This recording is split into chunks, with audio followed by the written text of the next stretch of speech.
I'm here because I am a roaring lion crying out righteousness. I want to get started with the broadcast today with an interview that Al Sharpton did with Republican presidential candidate Vivek Ramaswamy. And there are a couple of things I need to pull your coat to before we go into I'm going to let you watch the video. There are a couple of things. One is that Al Sharpton was on MSNBC. Obama recommended that he be put on MSNBC. He was given a 5 o'clock spot Monday through Friday, rather. And I protested against him.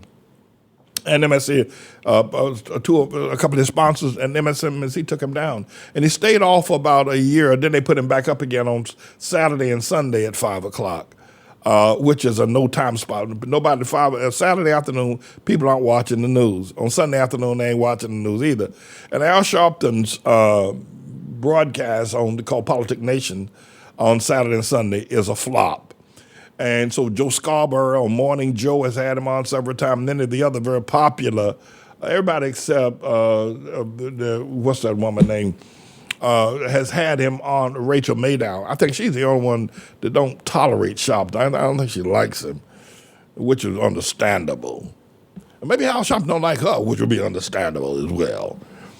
But they're trying to, people like Joe Scarborough was a very powerful morning show. He and Mika are on from 6 o'clock to 10 o'clock every day, 4 hours a day. Listen, I do a lot of broadcasts. I don't know how on earth they are on air for 4 hours. But anyway, they bring Al Sharpton on because they're trying to improve his ratings. They're trying to get people to watch him. Nobody wants to watch Al Sharpton. So in fact, they got this woman named Simone who comes on the weekend as well, but between 4 o'clock and 5 o'clock, who's got a much larger audience, because Simone has got a much larger body, too. I had Bernie Sanders about her. I think Simone Sanders is her name. Anyway. So Al Sharpton's broadcast on Saturday afternoons a dud. So he was able to get presidential candidate Vivek Ramaswamy. That boy needs a new name, too. All those Ramaswamy. To come on his broadcast to interview him. Now, Ramaswamy he's a Punjabi before then. India, I think his parents came as legal migrant immigrants to this country. He says he's a billionaire. I believe him. I think he's graduated Harvard, and he did something at Yale. He's brilliant. I mean, he's a talker, too. And very possibly a liar also, but I don't want to call him that at present. So let's hold that tag for just a second. Anyway, so Al Sharpton, he'll debate him, and probably what Al Sharpton was looking to do by bringing Vivek Ramaswamy on was to get a big audience, and maybe he can bring his ratings back up. I don't know why MSNBC continues to feed him. Listen, CNN took Van Jones off of CNN. Van Jones had a Saturday night show, I think a Saturday and Sunday night show, and he was if you will, what kind of climate czar for Barack Hussein, the long-legged Mac Daddy Obama. And CNN still has Van Jones on some of the talk shows, but his show he had on Saturday night flopped. The way Al Sharpton's show is flopped, but they're scared to get rid of Sharpton. Anyway, so I'm going to make some comments about what I observed Al Sharpton taking on Vivek Ramaswamy. Mr. Engineer, let it roll. According to a brand new Wall Street Journal poll out today that was conducted entirely after the first Republican presidential debate. By the way, one very important thing. For those of you who are repelled at the very presence of Al Sharpton, and I understand it. I mean, he is a scoundrel beyond scoundrels. And you're probably just repelled knowing who he is, knowing the dirty spirit that he possesses. And for me to bring him into your home or into your business today, if it offends you, I apologize. But I'm going to ask you to endure this for the Manning Report's sake. I know how repulsive this man is to so many people. I mean, he's just, anyway, I apologize, but please, for the Manning Report's sake, let him be in your presence today with that annoying voice of his. Go ahead, Mr. Engineer.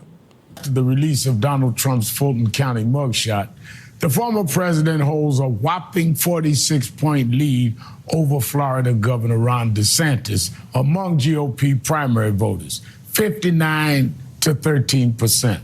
My next guest is also somewhere on that list, but with much less support, with 5%. Joining me now is 2024 presidential candidate Vivek Ramaswamy.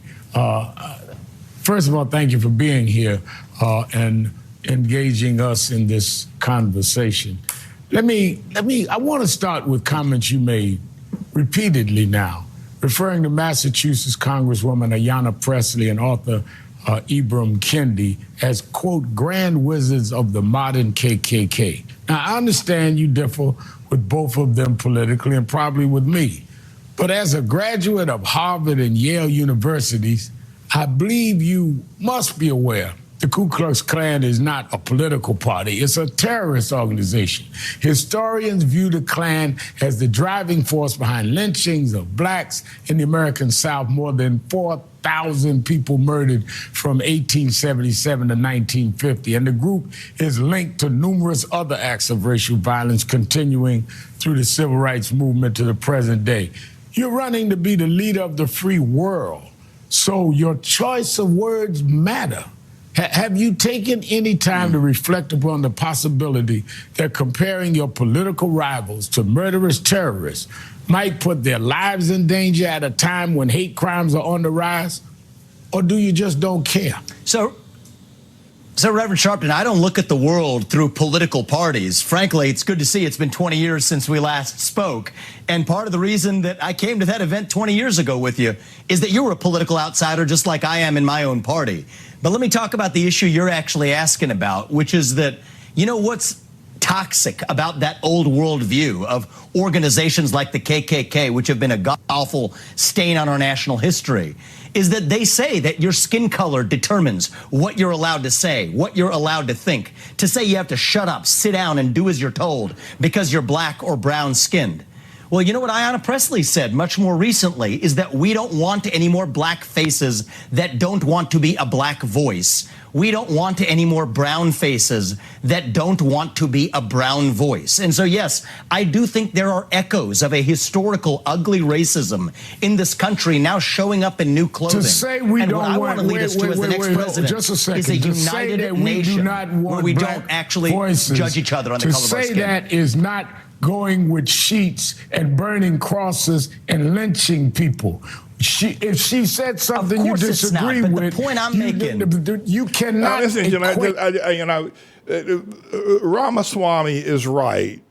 What that congresswoman said was racist, and racist to the core. The problem is that black people, now they're Hamites, they think they have a right because of slavery and because of their failures as contributors to global, if you will, prosperity and engineering, that they have a right to be racist, that their racism doesn't stink.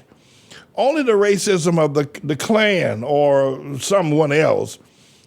But what Ramaswamy is saying is that that congresswoman's racism is just as similar to the KKK's racism, and the thing that Al Sharpton has made mention of is that they wore white sheets, or they covered their faces, or that they burned crosses, etc. Somehow or another, that the congresswoman has not done that. Distinguishes them. Well, I'm going to show you a picture in a few moments of what Al Sharpton looked like 20 years ago. Now he wears skinny suits, but Sharpton, but the thing that you wear that Ramaswamy couldn't, I'm sure he knows, but probably forbear from saying, is that you black people think y'all have a right. You think you have a God-given right to be racist. The other thing is that a lot of constitutional laws, as I said in an earlier piece, when black people run for office, they don't run for office to build the Hoover Dam or the Tennessee Valley Association or to build a new environment. They run for office simply on racism only. That's only. So black people think, and ignorantly, and you cannot change them, they'll all have to die the way the children of Israel died out in the wilderness. You're not going to, I can tell you this right now. You're not going to change black people's racism. They ain't going. They even try to change Jesus to be black. they will die before they stop being racist. But they're the most racist people on the planet, and they think they have a right to be racist. And Ramaswamy could have said that, but he probably didn't want to blow up the television station the other day. But go ahead, Ms. India. Grand Wizard of the Ku Klux Klan, with somebody saying something that you think is a little controversial or a little too far. Some of our relatives were terrorized by the Ku Klux Klan. I'm trying to get you to understand the pain of that. I know you're intellectually honest. I know you're an intellectually honest guy, and so I will remind you that Hakeem Jeffries drew analogies between Donald Trump and the Ku Klux Klan, and I don't think you had him on pressing him in the same way. So we're drawing analogies here to make a point. He did not call Donald Trump the Grand Dragon of the KKK. He did not call Donald Trump an officer of the modern KKK. Let's not change what was said. So, Reverend Sharpton, though, I'm calling out a double standard and saying that certain people can use certain analogies to make a point. Well, I'm using an analogy to make a point. And the point I'm making is we should stop seeing each other on the basis of our skin color. It was god-awful when the KKK did it. But you know what? We have to learn a lesson in the present that we're creating more racial division in this country. But you when you say if you have black skin, you can only think one thing. You cannot do it being insensitive to our feeling. That's like calling somebody of any kind of group that had a group that were terrorizing. So I agree with you. We need sensitivity. So I think we need to be very careful about that. And I wanted to raise that with you directly. Let me go to my next point. And I respect that you're willing to have an open conversation. That's what we need in this country. I want to ask you a couple of questions. And one thing, you know, if you talked, you mentioned we talked 20 years ago, and I'm going to get to that. But you should have known 20 years ago. You're not going to out-talk me. So let me ask my question. I'll let you talk. Then I'll go back to the next point. Goes both ways, yeah. All right. You've spoken out against affirmative action and diversity programs, even though it is a reporting in Axios and elsewhere have produced evidence. Your own former company has been involved in various DEI and ESG initiatives. Your own companies, DEI, diversity. I would hope we can agree that historically many communities of color have not enjoyed the same socio-economic benefits as white Americans. And many of those disparities persist to this day. What specifically would you do as president to address that problem, keeping in mind your own company got diversity business? Yeah, so I want to be very clear about that. After I stepped down as CEO, precisely to speak my mind freely, the company that I founded went the direction of most companies in corporate America. And I disagree with that decision. But you're asking a more important question about what are we going to do to ensure equality of opportunity in this country? You're right. We have been an imperfect nation. I've always said it. But we aspire towards perfection. How do we go that next step? I want to make sure kids aren't trapped in the ghetto of a zip code that they happen to be born in. To the contrary, I think every parent deserves to have the opportunity to send their kids to the best possible school. That's why I favor radical school choice in this country. I think it's a mystery, Reverend Sharpton. The very people who will wax eloquent about systemic racism are also the ones who are opposed to educational mobility. That's why I've said shut down the U.S. Department of Education. Use that $80 billion, put it in the hands of parents so they can actually send their kids to that best possible school they can. That's the actual civil rights issue of our time. So I stand for solutions. I stand for equality of opportunity, but I reject race-based quota systems. I did not go to Harvard, but I know when a question is not answered. I did not ask you about education. I asked you about diversity in business. I asked you about a company you headed getting now, DEI. that is what Sharpton just used was a zinger. You know, I didn't go to Harvard, but I know when the question, that was a zinger. That was prepared. And nothing wrong being prepared. A motto of the Boy Scouts is be prepared. However, Ramaswamy did answer the question. He asked him about his own company. Al Sharpton asked Ramaswamy about a company that he founded that is now practicing diversity and racial quotas. But Ramaswamy said that they made that decision after he stepped down as CEO. And more importantly, he said, even when he heard that the company that he's no longer associated with made that decision. He disagreed with it. So the question was answered. Then Ramaswamy went on to give an analogy about the diversity, about the Board of Education, New York, not New York, but the Federal Board of Education, and that the teachers union, they've wrapped it up where children have to go to public schools and they are not allowed to go to private schools like the ATLAH High School or the Great Tomorrow's Elementary School. There are a lot of Christian-based private schools that are around, but the Board of Education got laws and on the books that do not allow parents to be able to pay the tuition, or the parents can't afford the tuition, I should say, to send their children to. There's a school down in Washington, D.C., where all the congresspersons, Elizabeth and I, we passed by it the other day, ran by a Presbyterian organization, a mega church, well, not a mega church, but a mega school. And all the Congress people, now, of course, you know, Obama and send his school children to a school called the Friends, which is also a very elite type of private school. But what Ramaswamy is saying, if the Board of Education was disbanded and parents were given vouchers so they could come to our school, we'd have better trained and better educated students, is what he's saying. But Al Sharpton don't want to bite that one. He knows it's true. But go ahead, Mr. Engineer. How do we deal so with here's what I'm against. Wait a minute. Let me ask the question again. How do we deal with Go for it. The economic disparity in businesses of color and people of color in the economic arena? You ran the school choice, good duck, but wrong show. Deal with the economic. You're a businessman. It's actually related. You know, I know you're smarter than this to know that education leads to economic prosperity. So there's no Band-Aid fix. But after you're educated, we have educated people that can't get contracts. We have educated people that have no problem with being educated that can't get contracts. How do you deal with the inequality in how they do business in this country, how they get jobs? That's where the DEI programs come from. So I understand where they come from. I'm against it because it causes us to see one another on the basis of our skin color. I can tell you from personal experience, I have hired, both in businesses I've founded, even in this campaign, people who are black executives who have, I think, been unfairly judged. I put them in those positions because of merit.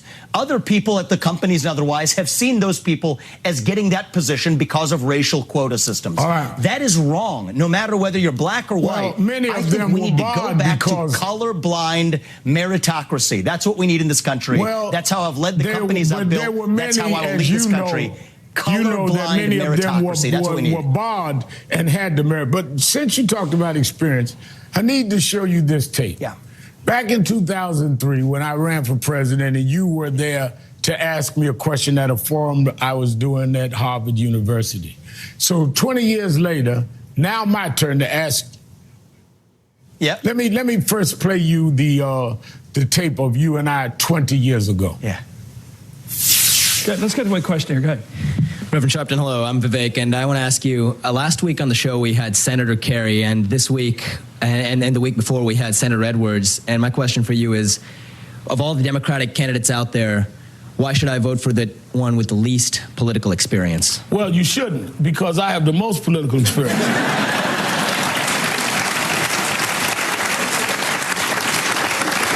I got involved in the political movement when I was 12 years old. And I've been involved in social policy for the last 30 years. So don't confuse people that have a job with political experience. So 20 years later, now my turn to ask you, of all the Republican candidates out there, why should someone vote for you, the one with the least political experience? And I might add, you've never held office. You've only voted twice. That's correct. In the last few elections. You don't even vote regularly. Yes. And you support Donald Trump, who never held office until he was president. Well, you putting a different standard on me, but I won't even make the racial application there. Why should we vote for you? Listen, at the age of 18, I think you persuaded me on that one, that political experience is not the same as holding office. To tell you the truth, the reason I came out there and I was intrigued. Can I put out right-wing press that Sharpton converted a young, well, I don't want to take credit for to believe outside of political experience? You know, I'm going to tell you the truth. One of the things, I'll even give you one more for you, okay? You were the only anti-war candidate back then. I was against the Iraq war. As I recall, you were the only anti-war candidate in either party. Well, guess what? tables turn now. I'm the only true anti-war candidate in either political party now when it comes to Ukraine. I believe in America First policies. I think this Ukraine war does not advance American interests. I was the only person with the courage to say that on the Republican debate stage last week. The real war I would take on is the war against the administrative state, the shadow government here at home. I think the people who we elect to run the government, once again, ought to be the people who actually run the government, not the cancerous bureaucrats in Washington, D.C. I'll have a 75% headcount reduction for all of the people who weren't elected in Washington, D.C. So this is a very different vision than you hear amongst traditional Democrats, for sure. Now, I have to just pause here. It can get pretty boring, except for looking at what Al Sharpton looked like 20 years ago and look at what he looked at now. Whatever happened to him? Did he have some sort of disease? People don't go from looking like a whale to looking like a snail. I mean, what is this? But you know, like the death of the Obama's cook up there in Massachusetts, Martha's Vineyard. We haven't heard any more about that. These kind of things they don't report. They don't tell us what really is happening. But what caused him to dry up like that? And if it was a plan that he had, such as a weight loss plan, well, he'd be a gazillionaire if he could sell that weight loss plan. He looks like a whale, looks like a pregnant whale, and now he looks like an emaciated snail. What is it? But they won't tell us what he won't. And his medical records are what you're gonna do. However, I think that what I do want to express here is that the Vivek Ramaswamy he's 38 years old, so his whole thing is not he was against the war. Al Sharpton was against the war in Iraq, or in that he's not against the war in Ukraine. I have to tell you that young people don't like wars, mainly because as young soldiers, as young men that go off to fight the wars. That's one reason that young folk don't like wars. And I don't know if there's ever been a bigger protest against a war than the Vietnam War. World War II, there was no protest, and not in a meaningful way. World War II garnered the support when Roosevelt decided after, well, let me not go too far. I did with that whole, he's only because he's young, he's saying that. But go ahead, Mr. Engineer. But I think he's brilliant, this guy, Ramaswamy. I don't know if I'd vote for him. And Al Sharpton, I don't know what kind of ratings he's gotten after this broadcast, but he's still, as far as I'm concerned, a loser. Go ahead, Mr. Engineer. Traditional Republicans. I want to shut down the administrative state. I want to declare independence from China. I want to grow our economy by drilling and fracking and embracing energy. And I want to revive national pride in this country. That's not a Republican idea or a Democratic vision. It is a pro-American vision. That's what I stand for. It's why I'm in this race. I would take issue that when I opposed the war in Iraq and going for weapons of mass destruction that wasn't there, so I ended up being right, you can't compare that to the United States supporting Ukraine defending itself against Russia. So that's Look, I think there's a myth that Ukraine's actually, I think I was against the Iraq war then, but I'm consistent now. Ukraine is not some democracy that we've now painted it to be. I think this is a regime that really has some serious flaws as well. Ukraine is in so I think I respectfully disagree with you. Place where I respectfully disagree that I do not think that, but all right, we can agree to disagree on Ukraine that. is not a NATO ally, and Ukraine doesn't advance U.S. interests. So that's one of the things that's distinctive about my views. We disagree respectfully on that. Now, NBC is reporting that you were once a recipient of a fellowship for immigrants and children of immigrants from the Soros Foundation. You were awarded the fellowship in 2011 to support your studies at Yale Law School. And the issue is that you, the child of Indian immigrants, are now accusing some immigrants of carrying out an invasion of the United States. And that as president, you would make it more difficult for children of immigrants born here to participate in the political process. The floor is yours to explain how you enjoyed from it, that you Sharpton convinced you could run for president, Soros helped you through college. Explain all of this. Come on. So you know what's really kind of funny about this? That you draw a distinction between legal and illegal immigrants like it doesn't exist. And I think that's a major problem in this country. I think that we need to use our own military to secure our own southern border. Not an armed invasion across somebody else's random border, but across our own border right here in the United States of America. I stand for that. I believe in the rule of law. My parents came to this country legally, through the front door, followed the rules, paid their taxes, raised 2 kids. Both of us went on to found companies that helped thousands of Americans. But that also means that your first act of entering this country cannot break the law. That's part of what it means to be an American. We believe in the rule of law. All right, okay, Mr. Smith, I think we've had enough. And I apologize for bringing Al Sharpton into your life today. But Vivek Ramaswamy is running for president. He's garnering about 5 to 7 percentage points in the polls, either behind Nikki Haley or he's ahead of he and Ron DeSantis, of those 4. Along Trump is way out there, Trump has already won the nomination to be the Republican candidate. I don't know why the other people are still out there. And Vivek Ramaswamy is getting a lot of press. Even I've covered him and had to insult you by bringing Al Sharpton into your presence today. But I think I've had enough of him, the 2 of them. They went on for a few more minutes, but that's enough. Enough is enough of where we are.